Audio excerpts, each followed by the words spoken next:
Hey, happy Monday morning to you, everyone, and welcome back to Morning Musings. My name is Don K. Preston. I am the president of Preterist Research Institute of Ardmore, Oklahoma. You know, here we are, June 24th. I believe that's the date. Is that right? Yeah, that's about right.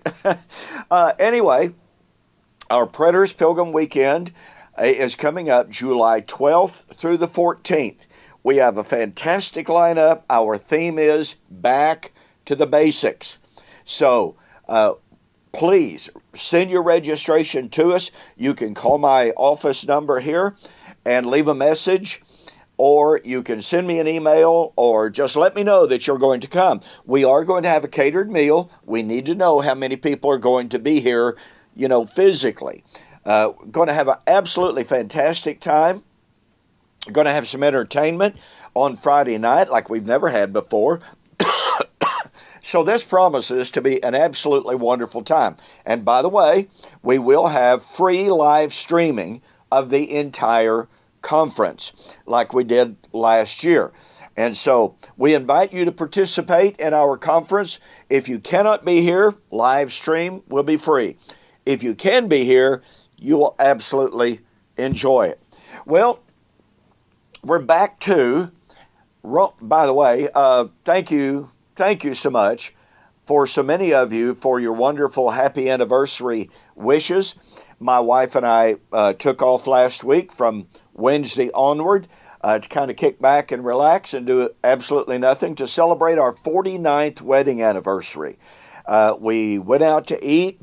We just, I managed to work on one of my old cars a little bit, no, that was not the romantic part, no. But anyway, we did. We had a fantastic time just enjoying one another. When your wife is your best friend, then nothing else replaces that, just spending time together.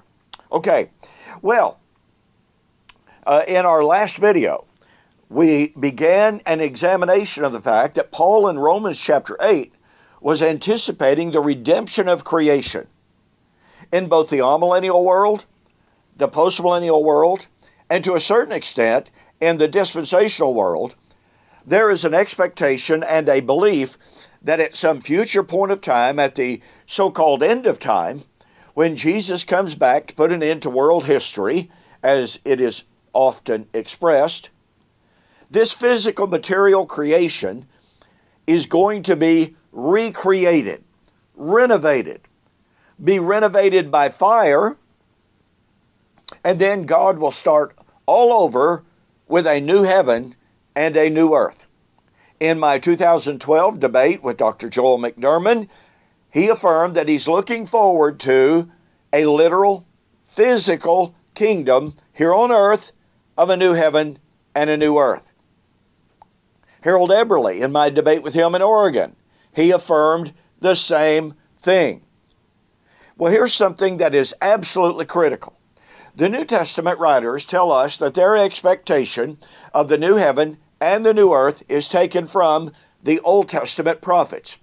In Peter's discussion of the day of the Lord and the new heaven and the new earth, he said he was looking for what the prophets had foretold.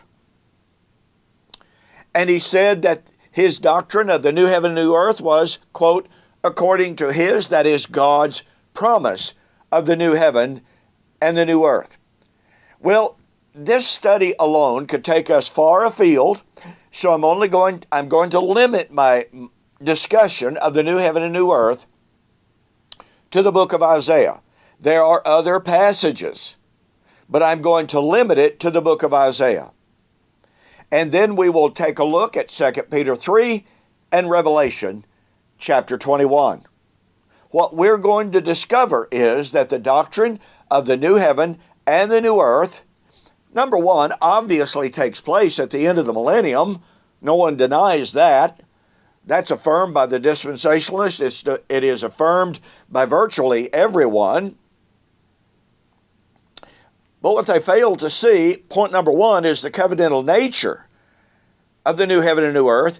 And number two, what is destroyed to bring in the new heaven and the new earth. In other words, they fail to properly identify the old creation.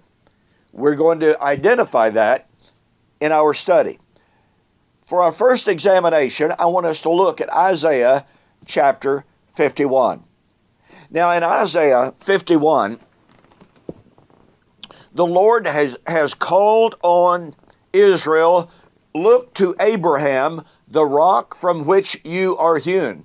Well, Abraham is dead many centuries. Hundreds and hundreds of years. But they are told to look to Abraham and to the promises that were made to Abraham. Oh, what was the promise made to Abraham? He longed for a city and a country and a resurrection, the resurrection.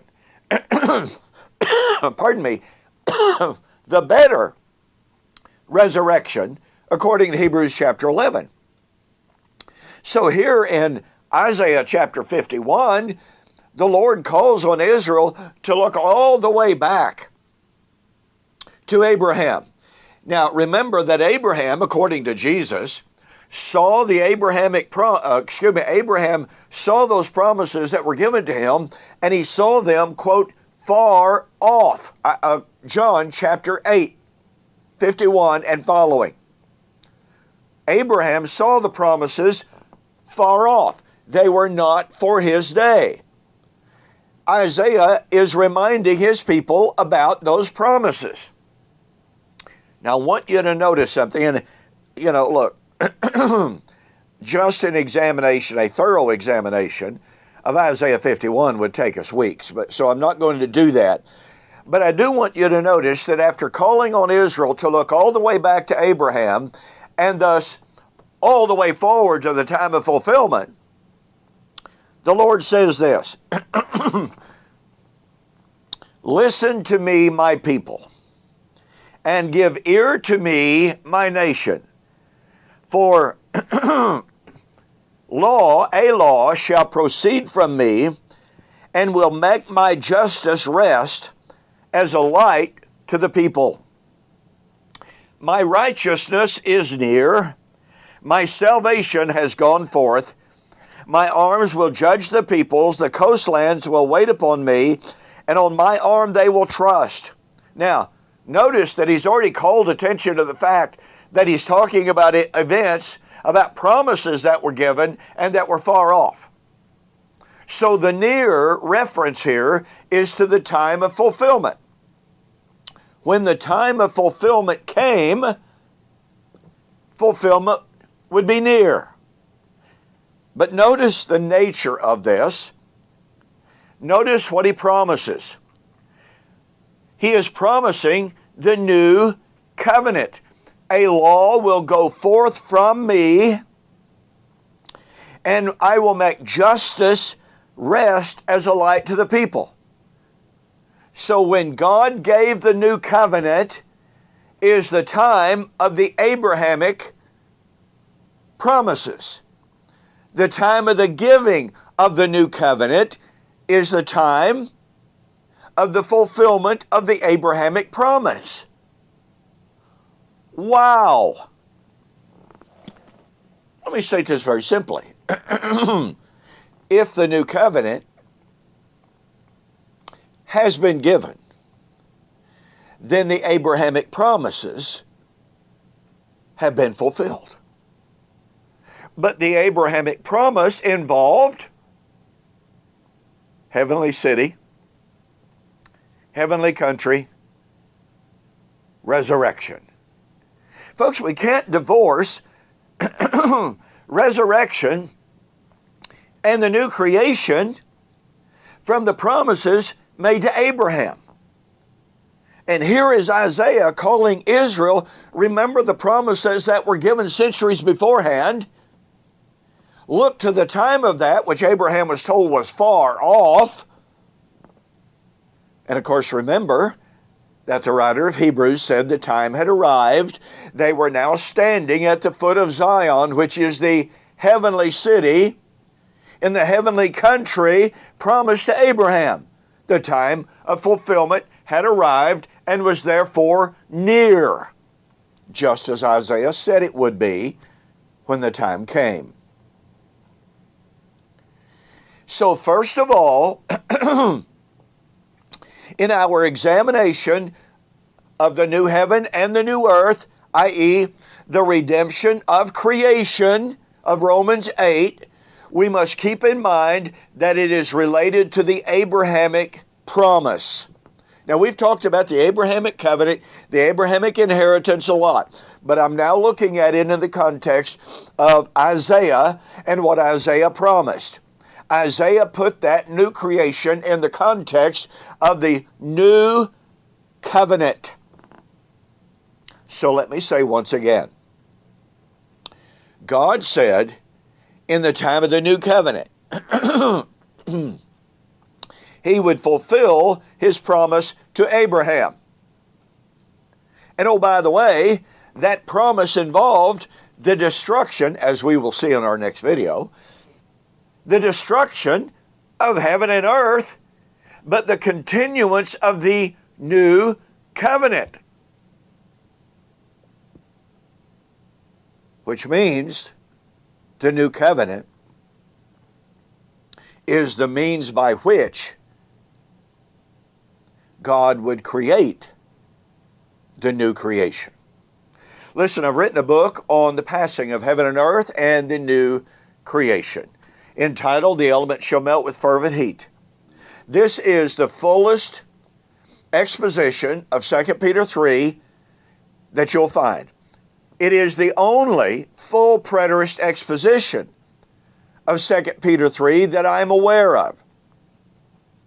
Go to my website, donkpreston.com, BibleProphecy.com, order the book, The Elements Shall Melt with Fervent Heat, send me a note that you saw the offer on YouTube or Facebook, and I'll pay your shipping. Well, in tomorrow's video on the new heaven and new earth, on the redemption of creation, we're going to see that Isaiah foretold the destruction of the old creation and the creation of a new creation, and he put that promise strictly, solely, and exclusively within the parameters and the framework of the giving of covenant. Powerful stuff. So we'll see you on the flip side.